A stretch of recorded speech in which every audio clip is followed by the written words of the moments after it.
नमस्कार, मैं हूं डॉक्टर राजीव पथरिया और आप देख रहे हैं लाइव हिंदुस्तान चर्चा। हिमाचल प्रदेश में भी 4 सीटों पे लोकसभा के चुनाव होने जा रहे हैं और भाजपा ने पहली सूची निकाली, लेकिन हिमाचल की कोई उसमें वो नहीं आई, कोई किसी को टिकट नहीं दिया गया, घोषित नहीं किया गया। बताया जा रहा है कि कहीं न कहीं भाजपा लोकसभा की 4 सीटों में से 2 सीटें जो प्रमुखतः कांगड़ा और मंडी है, उसको लेके बागियों पे भी नज़र है उसकी कि बागी भी कोई प्रत्याशी हो सकता है। नाम लिया जा रहा है कांगड़ा से सुधीर शर्मा का कि वो प्रत्याशी हो सकते हैं।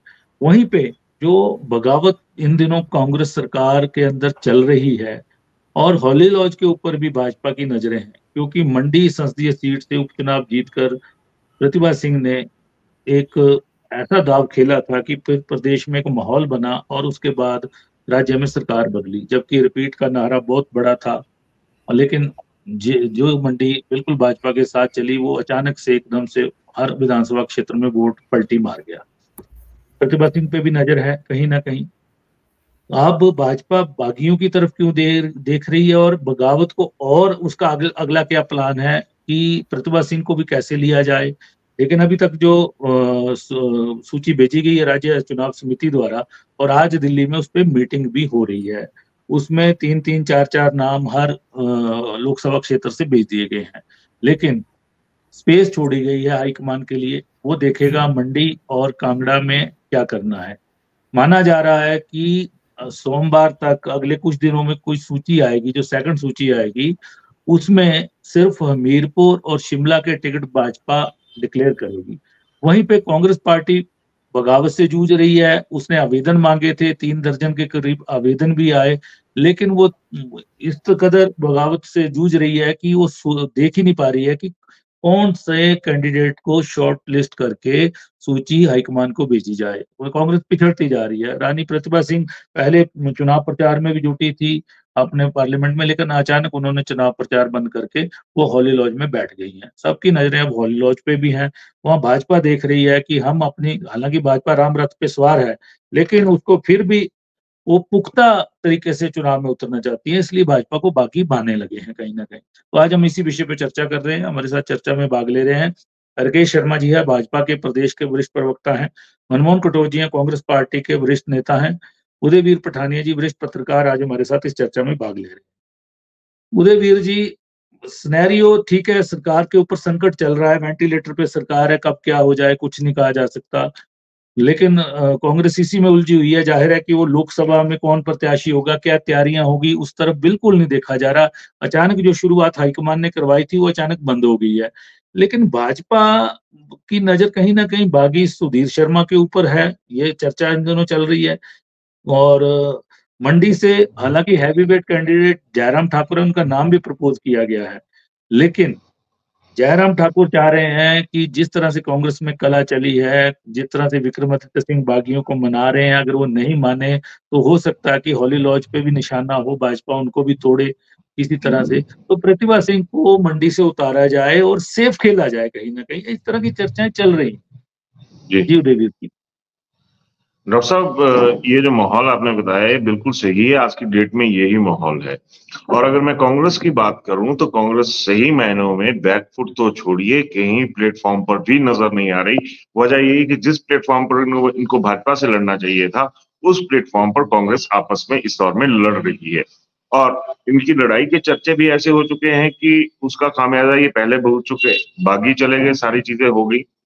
लेकिन जिस तरह से आपने ठाकुर जयराम का मंडी का जिक्र किया, वहां पर जिस तरह का भी माहौल बना हुआ है, और अभी कोई 1-1.5 घंटा पहले विक्रमादित्य सिंह फेसबुक पर लिख रहे हैं कि हम हर किसी के साथ एक अच्छा माहौल चाहते हैं, दलगत राजनीति से ऊपर उठकर। तो अगर ये हाँ, कहा जाए कि दलगत मधुर रिश्ते राजनीति हर करते हैं। हर किसी से बनाना चाहते हैं, मधुर रिश्ते, है ना?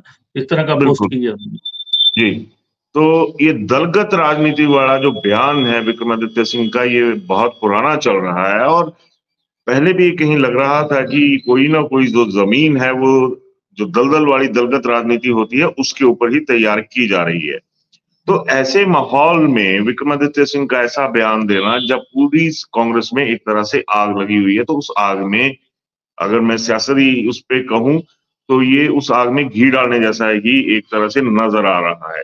और ऐसा नहीं है कि बीजेपी बहुत ज्यादा स्ट्रांग है, लेकिन कांग्रेस के लोगों ने अपनी लड़ाई के साथ बीजेपी को इतना स्ट्रांग कर दिया है कि अब लोगों को लग रहा है कि जब इन लोगों के आपसी झगड़े नहीं खत्म होने हैं और इन्होंने आमने सामने रहना है, तो क्यों ना फिर उसी तरफ चला जाए जहां पर कम से कम एक अनुशासन की डोर जो है वो तो, या लगाम कहूं, जो हिमाचल बीजेपी के लोगों के ऊपर कसी गई है वो उनके जबड़ों में वैसी की वैसी कसी रहे।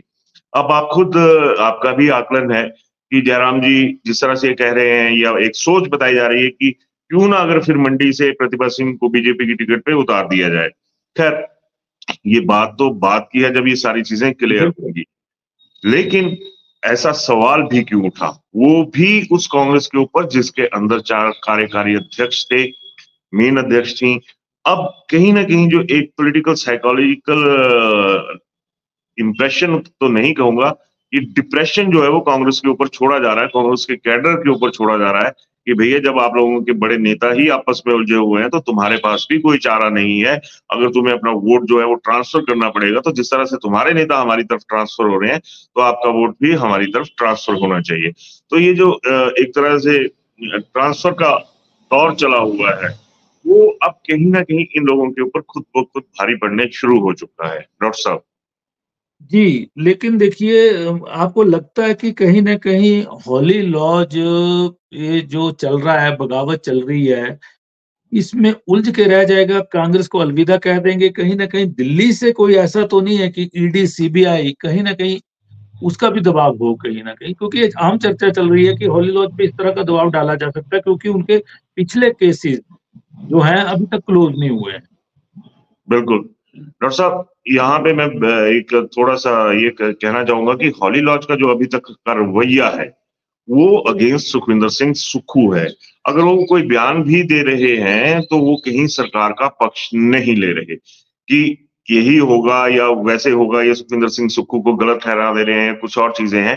ख़ैर, आपने बात करी ईडी वाली, तो ईडी वाली जी, संभावना जो है वो आज से नहीं, वो आज से कोई 7-8 महीने पहले बनने शुरू हो चुकी थी जब कांग्रेस में शोर भी नहीं था।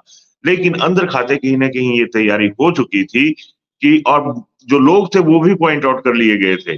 और उसके बाद उस जो बैकअप था कि ईडी कहाँ पे शिकंजा कस सकती है, उसके लिए जो अभी तक की खबरें हमारे सामने आई हैं, जो हमारे सोर्सेज़ कहते हैं, उसमें बाकायदा आईएएस ऑफिसर लॉबी, जो कि सरकार की बहुत करीब है, उसमें से 3-4 ऑफिसर्स, 4-5 विधायक और 3-4 जो बड़े नेता हैं कांग्रेस के आज की डेट में भी, मौजूदा सुक्खू सरकार में भी, उनके खिलाफ भी एक तरह से शिकंजा कसने की तैयारी की जो सूचनाएं हैं वो अब ज्यादा पुख्ता होती चली जा रही हैं। और इसमें नॉमिनेटेड जो लोग हैं कांग्रेस में उस वो भी शामिल है, ऐसा नहीं कि इलेक्टेड ही है, वो जी। नॉमिनेटेड प्लस इलेक्टेड, ये दोनों लोग शामिल हैं। और मेरे को ये लग रहा है कि जिस तरह से अभी ये शांति थोड़ी-सी बीजेपी की तरफ से नज़र आ रही है कि हम हेल्ड करेंगे, लेकिन बीजेपी का जो रवैया रहा है, उससे ये साफ नज़र आता है कि ये हेल्ड नहीं, ये होल्ड करने के चक्कर में है। और बीजेपी की के जो सोच है, वो उन सारी चीज़ों को उसी तरह से, दूसरी बात आ गई जिस तरह से आपने कहा कि इन लोगों का जो एक तरह से रवैया है, वो कुछ क्लियर नहीं है। तो बीजेपी के बारे में एक चीज बहुत मशहूर रही डॉक्टर साहब की, इसका plan A B C D 4 तरीके के प्लान तैयार रहते हैं।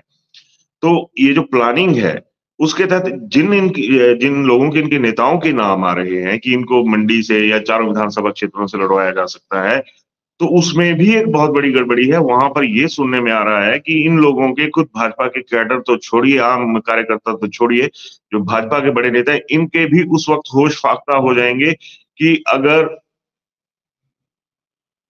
हेलो, जी, जी, कि जी। बोलिए।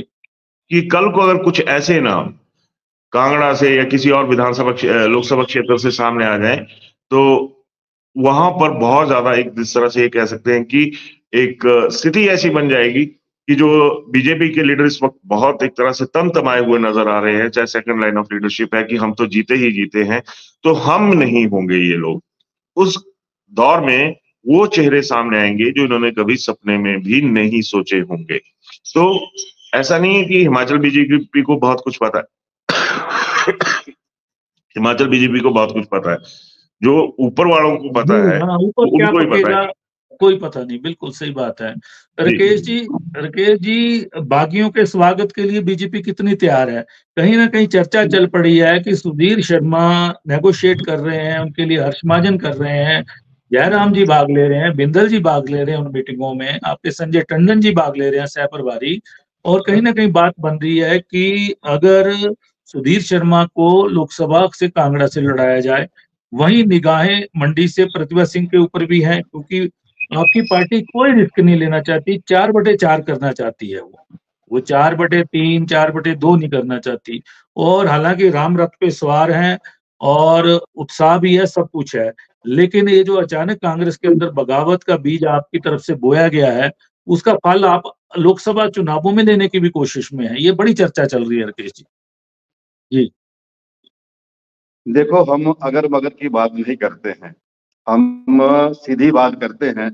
और जिस तरह से आप कह रहे हैं कि राम रथ पे चले हैं, स्वाभाविकता। और दूसरी, प्रधानमंत्री नरेंद्र मोदी जी ने जब से लगभग 10 वर्ष होने को आए हैं, उन्होंने जो योजनाएं बनाई उनको धरातल पे पहुंचाया, और विश्व का नाम जो है वो विश्व पटल पे गया है। दूसरा, आज 370 हटने के बाद आज प्रधानमंत्री मोदी जी जम्मू कश्मीर का आज दौरा है। मैं देख रहा था कि वहां के नौजवान, वहां के साथी कितने खुश हैं। तो भारतीय जनता पार्टी को किसी से उधार लेने की बात नहीं है, लेकिन अगर वो अच्छे कामों के लिए भारतीय जनता पार्टी को ज्वाइन करता है, अगर जो भारतीय जनता पार्टी में आना चाहते हैं तो उनका स्वागत है। दूसरी बात और मैं कहना चाहता हूं कि भारतीय जनता पार्टी के पास बूथ से लेके तो नेशनल तक कोई कार्यकर्ताओं की कमी नहीं है, विश्व की सबसे बड़ी पार्टी है। दूसरा, लेकिन अगर नेताओं इस की कमी है, आप नेता ही ले रहे हैं, आप कांग्रेस से नेता नहीं इंपोर्ट कर रहे हैं, और सर, हिमाचल सर में भी ऐसा वही है, वो कवायद हो मैंने रही है, पहले नेताओं की मैंने कमी जरूर पहले दिख रही है। कहा कि इस हवन में, इस आहुति में, इस भारतवर्ष को और आगे ले जाने के लिए अगर वो भी अपना साथ देना चाहते थे, उनका सबका स्वागत है। ये बहुत बड़ा परिवार है, यहाँ कोई ऐसी बात नहीं, यहाँ बूथ लेवल का कार्यकर्ता भी चुनाव लड़ सकता है। आपने राजस्थान में देखा, मध्य प्रदेश में देखा, तो यहाँ किसी चीज की किसी को कोई कमी नहीं है। यहाँ भारतीय जनता पार्टी के छत्र में सभी कार्यकर्ता, सभी नेताएं खुश है। मनमोहन जी, जो खेल चला है, इसमें अब एक नई चर्चा चल पड़ी, कहीं ना कहीं प्लान बी की बात हो रही है, फिर सी भी उसके बाद आएगा, कई चीजें पथरिया जी, आएंगी। आवाज आपकी आवाज साफ नहीं है। नहीं, मैं मनमोहन जी से ले रहा हूं, अभी आपके पास फिर आता हूँ। तो उसमें अब ये आ रहा है कि कांग्रेस के ऊपर के लोग लड़ रहे हैं इस समय, संगठन सरकार लड़ रही है, बीजेपी की ने जो हवा दी है वो कर रही है, लेकिन आपका वर्कर निराश होता जा रहा है। लोकसभा की तैयारी चुनाव की कहीं नहीं है, तो कैसे चलेगा, कैसे जो चलेगी? वो जो आवेदन मांगे हैं उनकी छंटाई तक नहीं हो पा रही है। कार्यकर्ताओं की भावनाएं, कार्यकर्ताओं का काम ही पार्टी को सत्ता में लाता है, संगठन को सत्ता में लाने का काम करता है। लेकिन बड़ी हैरानी होती है, एक कार्यकर्ता होने के नाते मैं ये कहना चाहूंगा, बड़ी हैरानी होती है कि जब लोग विधायक बन जाते हैं, सांसद बन जाते हैं, मंत्री बन जाते हैं, तो उसी कार्यकर्ता को भूल जाते हैं जिस कार्यकर्ता के कंधों पे कदम रख के वो आगे बढ़े हैं। जी। आपने नाम लिया सुधीर शर्मा जी का, बड़ी बेबाकी से बोलना चाहूंगा, बड़ा इज्जत मान सम्मान रहा है उनका। युवा कांग्रेस में वो रहे, और उसके बाद मंत्री वो रहे, प्रदेश में एमएलए रहे। मैं ये कहना चाहूंगा कि कहीं ना कहीं अगर उनको पहचान मिली तो वो कांग्रेस पार्टी की एक देन रही। अगर कांग्रेस के पंजे का निशान उनके साथ ना होता तो शायद ही वो कहीं किसी राजनीतिक पटल पे नजर आते। और अगर वो पारिवारिक विरासत उनको ना मिली होती तो आज वो ये क्लेम ना करते नजर आते कि मैं नेता हूं, और आज ये क्लेम करते नजर ना आते कि मैं किसी और पार्टी में जाऊंगा। मैं कार्यकर्ता की पीड़ा आपके समक्ष रख रहा हूं, ये कहना चाहूंगा जी। कि जी कार्यकर्ता की बिल्कुल। भावनाओं को आहत करना, और जिस तरह की परंपराएं भाजपा ने हिमाचल प्रदेश में शुरू की हैं, अगर इन परंपराओं को लेके भाजपा आगे बढ़ती है तो वो समय दूर नहीं कि भाजपा के अंदर भी यही होगा, और भाजपा की तोड़फोड़ भी कभी ना कभी होगी। समय अच्छा और बुरा चला रहता है। आज कांग्रेस का समय अच्छा नहीं, कल कांग्रेस का समय अच्छा होगा। अगर आज भाजपा पीक पे है तो कल वो नीचे भी आएगी। लेकिन जिस तरह की परंपराएं अपनाई जाएंगी, उन परंपराओं का जवाब उन्हीं परंपराओं के माध्यम से दिया जाएगा। और मैं ये कहना चाहूंगा, जो भी लोग आज नाराज होके, रुष्ट होके बाहर बैठे हैं, उनको ये सोच लेना चाहिए कि कहीं ना कहीं आप उन भावनाओं के साथ खिलवाड़ कर रहे हो जो भावनाएं आपको सत्ता में लाती हैं, जो भावनाएं आपको आगे बढ़ने का मौका देती हैं। खुद किसी भी फायदे और नुकसान को सोचे बगैर आपको आगे बढ़ाने का मौका देती हैं। उन भावनाओं को ध्यान में रख के काम करना होगा। और मैं ये कहना चाहूंगा कि कोई आता है जाता है, पार्टियों की और संगठन को कोई फर्क नहीं पड़ता उससे।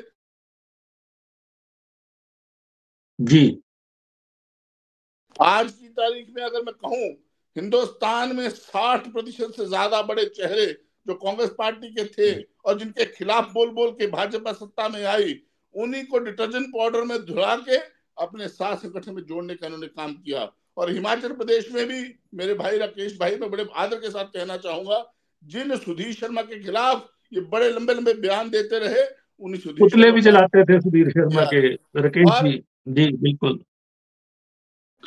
जी जी जो खेल बोलिए। है, ये खेल हर व्यक्ति समझता है। हिमाचल प्रदेश का नौजवान, हिमाचल प्रदेश के लोग पढ़े लिखे लोग हैं और ऐसे लोगों को माफ नहीं किया जाएगा जो लोग भावना को आहत करते हुए कभी संगठन एक घर बदलते हैं, कभी दूसरे घर में जाते हैं। और मैं एक बात और कहना चाहूंगा कि जो माँ का सगा नहीं हुआ, मेरी मेरी देसी भाषा में कहते हैं कि जो माँ का सगा नहीं हुआ वो मौसी का सगा भी कभी नहीं होगा। और आने वाले दिनों में इनकी पीठ में भी वो छुरा घोंप के भागने में एक मिनट नहीं लगाएंगे। ऐसे लोगों से आप भी बचिए राकेश भाई, आप भी मेरी तरह कार्य करता है, आप भी संगठन के आदमी हैं। और मैं तो ये कहना चाहूंगा कि हम जैसे कार्यकर्ताओं को जाग के और ऐसे नेताओं को सबक सिखाने के लिए आगे आना होगा। और जो संगठनों को लेके हम परंपराओं के साथ हिमाचल में निर्वाह करते हुए हम जिस तरह से एक दूसरे के खिलाफ एक हेल्दी रिलेशन के माध्यम से हम लोग लड़ते रहे, वैसे हम लड़े। इस तरह का जो माहौल क्रिएट आपने भाजपा के लोगों ने किया है, ईडी की धमकी देने की बात हो, सीबीआई की धमकी देने की बात हो, और दूसरी बात आपने पथरिया भाई आपने कही कि हमारी हॉली लॉज की जो बात की आपने, हॉली लॉज पे नजरें हैं सबकी कि क्या होगा वहां से। भाजपा भी अपनी प्लान उसी तरीके से बना रही है। कांग्रेस का शेर जिस व्यक्ति को कहा गया, जिस व्यक्ति ने 6 बार इस प्रदेश के मुख्यमंत्री पद पे आसीन होने का जिन्होंने काम किया, कांग्रेस को 1977 में अपना घर देने का काम किया, ऑफिस वहां से चलता रहा। मेरा मानना है कि ऐसे व्यक्ति का परिवार डर के नाम पे, ईडी के नाम पे, सीबीआई के नाम पे कभी भी कांग्रेस के साथ दगा नहीं करेगा और पूरी मजबूती के साथ कांग्रेस के साथ खड़ा नजर आएगा। लेकिन देखिए हालात ये हैं कि अब कांग्रेस को कैंडिडेट क्या है। शिमला में कैंडिडेट अभी तक कोई आइडेंटिफाई नहीं है। कांगड़ा की वो स्थिति है, हमीरपुर में कोई दिख ही नहीं रहा है। और मंडी से प्रतिभा सिंह लगातार चुनाव प्रचार कर रही थी, लेकिन ये जो नई पॉलिटिकल डेवलपमेंट होगी, जो बगावत होगी, उसके बाद उनका तो यही दबाव है सब लोगों का कि नेतृत्व परिवर्तन हो। हाईकमान अभी फिलहाल लोकसभा चुनाव तक किसी तरह का रिस्क नहीं लेना चाहता, सरकार बनाए रखना चाहता है। लेकिन चूक कहाँ हो रही है, मुख्यमंत्री तो लगे हैं प्रचार करने, लेकिन पूरा संगठन आपका, अध्यक्षा सहित विप्लव ठाकुर ने कल भी बोला है, उदयवीर जी ने एक इंटरव्यू लिया था, उन्होंने बोला कि प्रतिभा सिंह तो फ्लॉप हुई है, वो तो मंडी पार्लियामेंट से बाहर नहीं, शिमला से निकली नहीं है, कांगड़ा कभी नहीं आई है। तो कैसे आप लोग जीतोगे? क्योंकि भाजपा ने तो एक अस्थिर करके सरकार को, ये जनता को जता दिया कि ये अस्थिर सरकार है, और कांग्रेस के अंदर की जो दरारें थी वो पूरी तरह से दिखा दी है जनता को। एक मनोवैज्ञानिक दबाव बनाने की कोशिश भाजपा ने कर दी हुई है। कैसे जूझेंगे आप लोग? मैं बड़े स्पष्ट तौर पे आपसे कहना चाहूंगा कि हिमाचल प्रदेश हो या पूरा हिंदुस्तान हो, बहुत से मजबूत लोग, बहुत से हीरे, बहुत से ऐसे चेहरे जो कहीं ना कहीं दबे कुचले और कहीं ना कहीं जिनको पीछे धकेलने का काम किया गया है, बहुत से ऐसे लोग हैं जो बड़ी मजबूती और चट्टान की तरह कांग्रेस के साथ खड़े हैं। वो भी उनको आगे क्यों नहीं लाती कांग्रेस? आगे क्यों नहीं खड़ा करती उनको? मैं यही अभी मेरी आप पूरी बात सुनने की तो बड़ी मेहरबानी होगी। मैं कहना चाहूंगा कि हिमाचल में भी बहुत चेहरे हैं, पूरे हिंदुस्तान में बहुत चेहरे हैं। कांग्रेस के पास प्रत्याशियों की ना तो कभी कमी थी ना कभी है। हमें अंदर खाते बैठ के सोचना पड़ेगा और ऐसे लोगों को आगे लाना पड़ेगा। जिस तरह से राकेश भाई ने कहा, मैं एक बात पे समर्थन करना चाहूंगा कि जिस तरह से मध्य प्रदेश हो, राजस्थान हो, इन्होंने मुख्यमंत्री कार्यकर्ताओं को बनाने का काम किया, तो यहाँ हिमाचल प्रदेश हो या पूरा हिंदुस्तान हो, हमें भी कांग्रेस के संगठन को पहचानना पड़ेगा इंदिरा जी की नीति को अपनाते हुए। जिस तरह से इंदिरा जी ने कार्यकर्ताओं को नेता बनाया और आज तक वो बड़े नेता बने हैं, उस तरह से लोगों को आगे लाना पड़ेगा। बहुत से ऐसे चेहरे हैं जो मजबूती के साथ, वैचारिक सोच को मजबूती के साथ आगे लेके बढ़ते हुए चुनाव लड़ पाएंगे और निश्चित तौर पर जीत पाएंगे। जी राकेश जी, आपकी बात रह गई थी, आपका सिग्नल टूट गया था, आप कृपया बात पूरी कर लीजिए, माइक ऑन कर लीजिए। अब पथरिया जी, जो भी सब बातें हो रही है, कौन आ रहा है कौन जा रहा है, कल क्या होगा, ये तो भविष्य के गर्भ में छुपी हुई सारी बातें हैं। जी बिल्कुल, अब मेरे भाई कटोच जी, अगर किसी ने गलत काम किया होगा तो आईडी सीबीआई तो आएगी आएगी। आपके घर या मेरे घर क्यों नहीं आई? इसीलिए जिन्होंने गलत काम किया हुआ, जिन्होंने माल पानी इकट्ठा किया हुआ है, उनके घर में सीबीआई और आईडी रेड मारेगी मारेगी। नहीं निकलता अच्छी बात है, लेकिन क्या हो रहा है हिंदुस्तान में आप जानते ही हैं, है ना? कितने लोग जेलों की सलाखों में, आपके नेता तीन तीन, संजय हो चाहे मनीष सिसोदिया हो, कितना घोटाला किया उन्होंने। देखो बातें इनके तो वो नेता सब नहीं है, आम आदमी पार्टी के नेता है वो इनके नहीं है, कांग्रेस के नहीं है, आम आदमी मैं पार्टी वैसे के ही हैं। हिंदुस्तान की बात कर रहा हूँ ना जी जी। जहाँ आईडी का मेरे छापा नेता पड़ तो रहा है या अमित जहाँ भी शाह पड़ भी रहा है, नहीं है, उनके घर पे भी केस नहीं नाम, हुई अभी मैं तक। तो उदाहरण के तौर पे बातें बता रहा हूँ। और बाकी जो जी हमारे पास कार्यक्रम की कमी नहीं है, मैंने पहले बताया है। और जो पैनल में नाम गया, जितने की हमको नॉलेज है, वो हमारे भारतीय जनता पार्टी के नाम गए हैं। अब हमीरपुर की बात करें तो हमारे जो मंत्री हैं अनुराग ठाकुर जी हैं, उसमें जी जाहिर है। सुरेश कश्यप जी शिमला में बैठे हुए हैं, कपूर जी अभी वर्तमान में यहाँ सांसद हैं। और जैसे कि बात कर रहे थे कि पिछले उपचुनावों में रानी पद्मावत सिंह ने एमपी का चुनाव जीता था, हाँ निश्चित तौर पे, लेकिन वो मात्र 7,000 वोटों से जीते थे। लेकिन ये देखो, एक हमारा कार्यकर्ता जो आज इस दुनिया में नहीं है, रामस्वरूप जी, उन्होंने भी, जब राजा वीरभद्र मुख्यमंत्री थे, उनकी धर्म पत्नी थी, तो उनको भी चुनावों में हराया हुआ है। तो इसी तरह से हमारे पास कार्यकर्ताओं की कमी नहीं है, काम किया है, काम करेंगे, काम के बल पे वोट मिलेंगे। भारत की जनता जो नागरिक है, हिमाचल प्रदेश की जो जनता है, वो एक बार फिर से मोदी जी की झोली में चार सीटें देना चाहती है, और एक बार फिर से तीसरी बार तो नरेंद्र मोदी जी को प्रधानमंत्री बनाना चाहते हैं।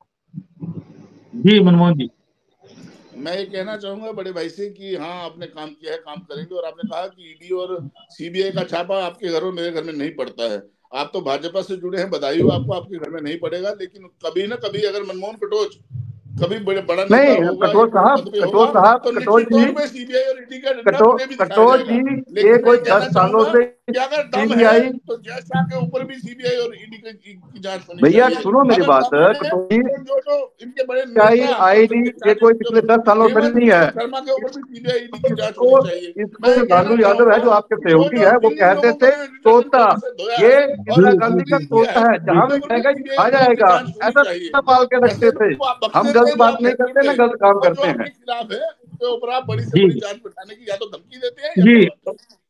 जी चलिए, मैं उदयवीर जी के पास जाऊंगा। उदयवीर जी, ठीक है, हॉली लॉज से निष्ठाएं जुड़ी हैं, प्रदेश का एक बड़ा तबका हॉली लॉज के साथ है कहीं ना कहीं, लेकिन जो वर्तमान में पक रहा है, देखिए उस समय 4 वर्किंग प्रेसिडेंट बना के एक फार्मूला दिया गया, उसमें से हर्ष महाजन चले गए, पवन काजल चले गए, तब भाजपा में 2 लोग भाजपा में चले गए, अब राजेंद्र राणा चले गए हैं, एक वर्किंग प्रेसिडेंट को विधानसभा का डिप्टी स्पीकर बना दिया है। प्रतिभा सिंह अब खामोश हो गई हैं, पहले लगातार बयान दाग रही थी। तो जैसा कि अभी राकेश जी ने भी कहा कि ईडी तो आएगी आएगी, ठीक है, संकेत है कहीं ना कहीं।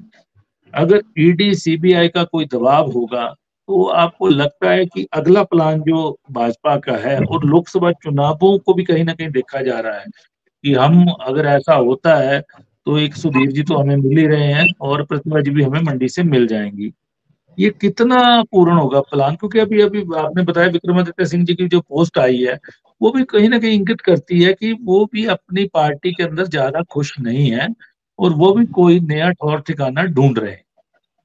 बात चली थी अपनी पार्टी बनाने की, लेकिन वो उसका क्या हो पाता है अलग बात है। सुक्खू जी ने अभी विक्रमादित्य सिंह के साथ, जो हॉलीलॉज के साथ विधायक है, उनको बड़े सिक्योरिटी प्रोटेक्शन में रखा हुआ है, अपने साथ रखा है, उनको दुलारा पुचकारा जा रहा है कि कहीं वो भी ना चले जाएं। तो हालात काफी बदतर हैं और लोकसभा चुनाव सिर पे हैं कहीं ना कहीं। तो क्या होगा, ईडी सीबीआई का रूप दिखेगा क्या? हाँ डॉक्टर साहब, मैंने वही बात आ गई कि शायद एक स्तर पे जाके हिमाचल में ईडी और ईडी का खास करके बीजेपी थोड़ा सा इस्तेमाल करने से गुरेज बरते, क्योंकि यहाँ की जो एक पब्लिक साइकोलॉजी है बड़ी डिफरेंट सी है। क्योंकि यहाँ पर हिमाचल की सियासत में एक ये भी है कि जो बेचारा बन गया वो तर गया, पर बीजेपी ने उससे पहले ही ऐसे हालात बना दिए हैं कि कांग्रेसी खुद अपने आप को बेचारा बोल रहे हैं कि हम बेचारे हैं, हमारे पास कोई तरीका नहीं है किसी भी चीज को हैंडल करने का, और कोई अपने लिए बगावत बता रहा है, कोई कुछ और बता रहा है। तो उन चीजों को अगर देखें तो मुझे लगता नहीं कि अभी तक कि ये कुछ ऐसा करेंगे। हाँ, एक्सट्रीम वाली तरफ अगर कोई मसला गया तो 100% ये ईडी और सीबीआई की जो चीजें हैं वो आएंगी। और ये भी एक तथ्य है कि अगर मान लीजिए बीजेपी कच्चा हाथ डालने से तो रही, आपने एक जिक्र किया कि कुछ एक जो इनके हाई एंड के नेता हैं कांग्रेस के, वो ऑलरेडी किसी न किसी केस में उलझे हुए हैं, और जब ये उलझन है तो उन्हें अपनी जो समस्या है उससे छुटकारा पाने के लिए, सुलझन लेने के लिए उन्हें भी कहीं ना कहीं इनकी शरण में जाना पड़ेगा। तो ऐसे में ये सारी चीजें जिस तरह से हो रही हैं, मैंने पहले भी एक जिक्र किया कि नालायकी सिर्फ कांग्रेस के लीडर्स की है, कांग्रेस के कैडर का कोई दोष नहीं है। यहाँ पे ये आपस में भिड़े और बाकी चीजों को उसके बीच में फायदा बीजेपी लेने शुरू हो गई, ये सबसे बड़ी बात है। ताकतवर नहीं आंका जा सकता अगर लोकतंत्र के लिहाज से देखा जाए, पर जब आप मौके पे मौका देंगे, खुद अपने, वो एक कहावत है कि खुद अपनी अगर टांग नंगी करेंगे तो फिर दूसरा तो उसका जो है वो फायदा उठाएगा ही उठाएगा। डॉक्टर साहब जी, अभी जो भाजपा ने पैनल भेजा है, जो चर्चा है उसमें मंडी से पूर्व मुख्यमंत्री जयराम ठाकुर जी, गोविंद ठाकुर पूर्व मंत्री, अजय राणा पार्टी के वरिष्ठ कार्यकर्ता हैं, और बिहारी लाल शर्मा जी जो महासचिव हैं, मतलब 4 नाम मंडी से भेजे हैं। शिमला से सुरेश कश्यप और जो मौजूदा सांसद हैं, वहीं डॉक्टर राजीव सैजल पूर्व स्वास्थ्य मंत्री रहे हैं, कुसुम सदरेट हैं, मतलब एक महिला हैं और मेयर रही हैं शिमला की, उनका नाम भेजा है, और शशि बाला जो कि रोडू से प्रत्याशी रही हैं, इनके नाम भेजे गए हैं। कांगड़ा से विशाल नहरिया, घनश्याम शर्मा एक पूर्व कर्मचारी नेता है और भाजपा के, राकेश पठानिया पूर्व मंत्री, और डॉक्टर राजीव भारद्वाज, इनके नाम भेजे गए हैं बताया जा रहा है। हमीरपुर से अनुराग जी का अकेला नाम भेजा गया है, ठीक है।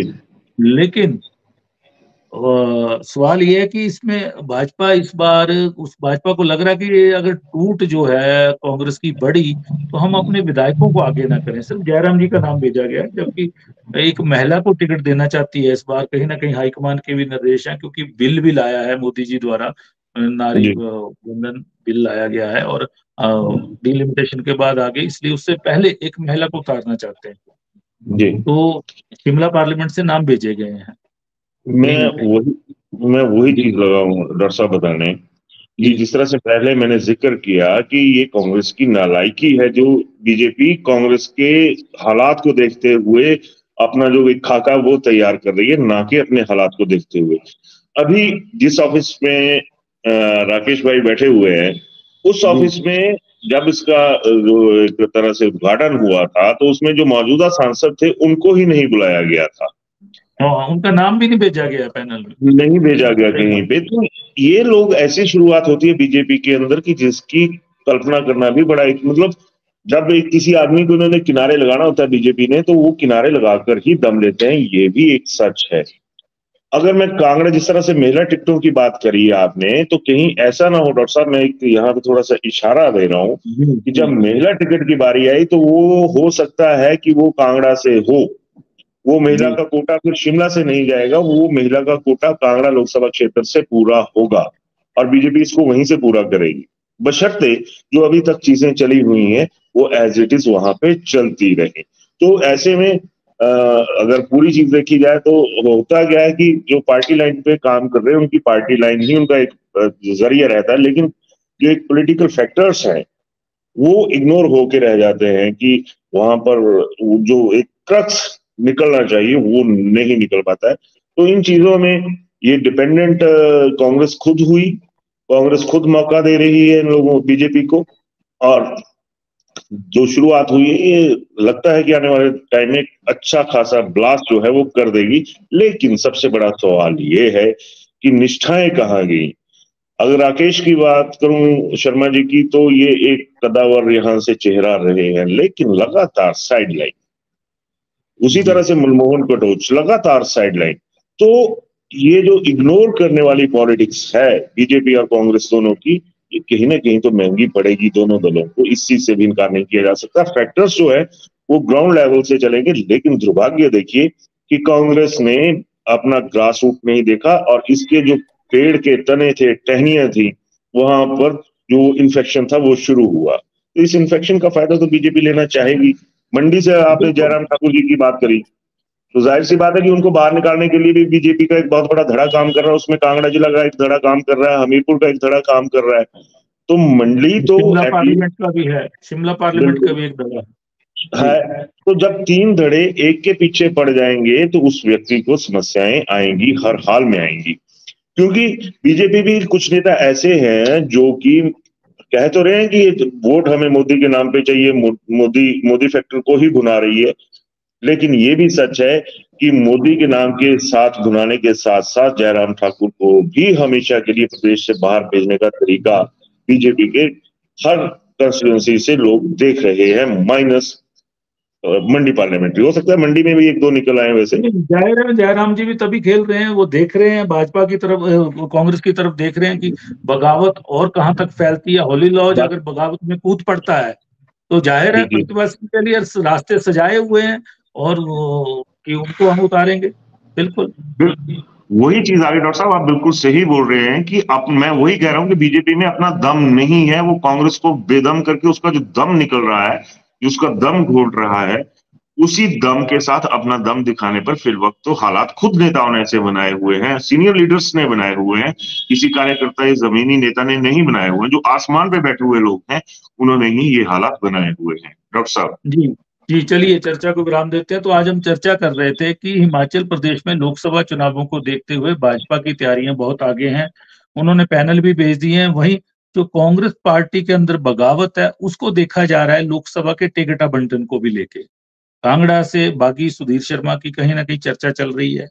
वहीं पे मंडी से अगर हॉली लॉज इस बगावत में कूदता है, अभी तो हॉली लॉज ने दूरी बनाई हुई है, तो वहां की सांसद कांग्रेस की और प्रदेश की अध्यक्ष प्रतिभा सिंह की तरफ भी नजरें हैं कहीं ना कहीं। तो भाजपा इन 4 सीटों में अगर 2 सीटों पे कांग्रेस के लोगों को उतारेगी तो भाजपा के लोग कहाँ जाएंगे।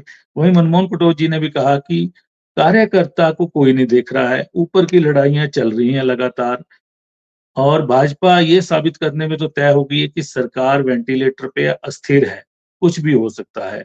और जो कांग्रेस के अंदर गिले शिकवे, जो खेमेबाजी थी, गुटबाजी थी, उसकी जो दरार है वो इस बगावत से दिख गई है।